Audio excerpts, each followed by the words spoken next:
देखिए, मामला तो मज़ीद बहरान की तरफ ही जा रहा है। उसकी वजह ये है कि कुछ बहरान जो हैं वो कुछ मामले सुलझाने के लिए मामले उठाए जाते हैं, लेकिन कुछ मामले उलझाने के लिए उठाए जाते हैं। मसलन ये जो इस वक़्त आईनी बहरान है, जो सना बता रही थी, मंसूर अली शाह का जो रिमार्क्स थे उनके, वो उस मसले को कहाँ पे बिगड़ा वो मसला, वो खुद सुप्रीम कोर्ट थी।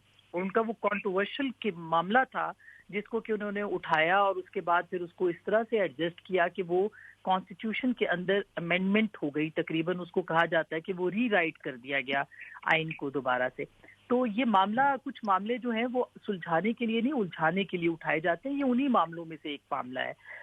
तो अब देखना ये है कि इसमें होता क्या है। क्या असेंबली बहाल करने की अगर बात होती है तो उसके लिए मतलब इस सिस्टम पूरे को मजाक बना दिया जाएगा।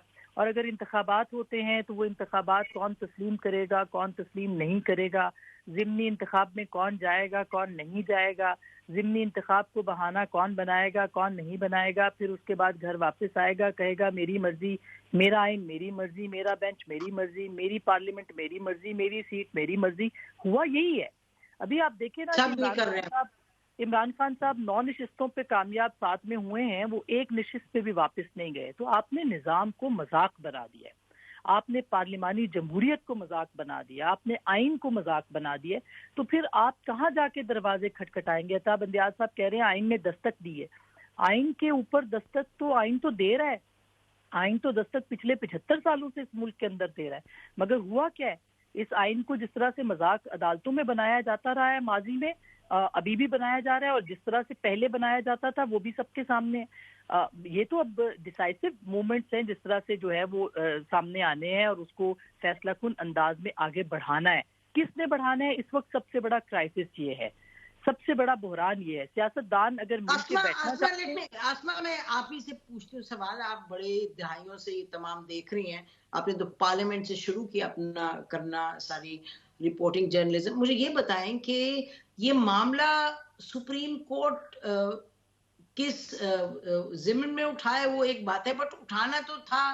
आखिर कौन ये सेटल करता? अगर लिखा था आइन में कि भई आप 90 दिन में करें, तो अगर कुछ आपको इदारे कह रहे हैं जी हम आपको वसाइल नहीं दे सकते, कोई कुछ कह रहा है गवर्नर डेट नहीं दे रहा, तो फिर कौन इसको आगे लेके जाता? और जो पॉलिटिकल पार्टीज हैं वो they are all party to this conflict और कॉन्फ्रंटेशन।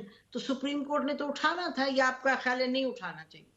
नहीं, ये ऑलरेडी ये मामला 2 हाई कोर्ट्स में है और ये प्रेसिडेंट जस्टिस चौधरी ने तय की कि जब हाई कोर्ट में होता है मामला तो उसको सुप्रीम कोर्ट में उठाया जाए, वरना हमें नजर नहीं आती।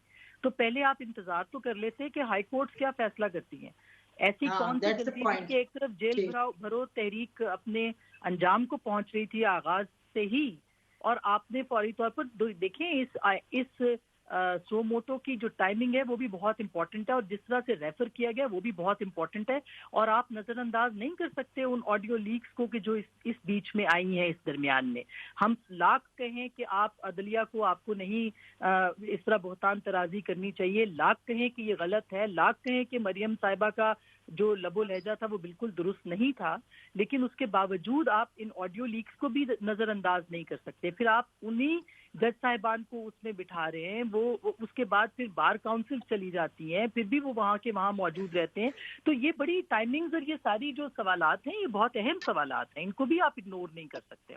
तो मेरा ख्याल है कि ये जो चीजें हैं इनको सेटल डाउन करने के लिए भी अदालतों को अपना कोर्स भी तय करना पड़ेगा। हाँ, बड़ी आपने दिलचस्प बात की है। ठीक,